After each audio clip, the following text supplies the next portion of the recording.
Constitutional history has been made after the country's highest court rules that Boris Johnson's decision to suspend Parliament was unlawful.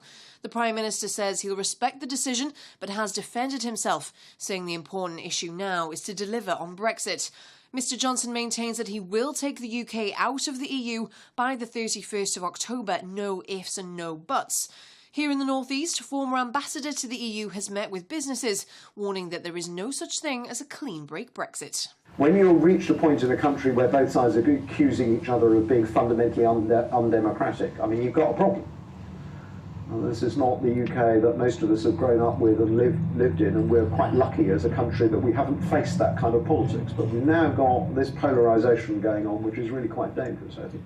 Sir Ivan resigned in January 2017. He was the senior civil servant handling Brexit in the months after the referendum. And I said right at the outset, we have to know what no deal would look like and whether we could, in principle, ever manage it, because don't threaten it. And basically, my unpopular message is don't threaten something unless you know you could do it and would go through with it if you had to.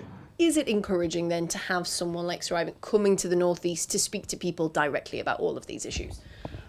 I think it's great to have someone like Sir Ivan coming up to the North East to talk to us about these issues. Whether it's encouraging, I think, is an interesting question. The point is that he was being honest, he was saying some things that we don't hear from the politicians, and the consequences of that are potentially quite significant. So it's great that he's come, it's great that he wants to come.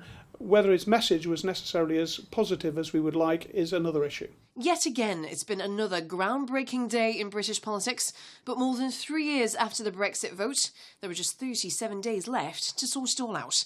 Sophie Halsey in Newcastle.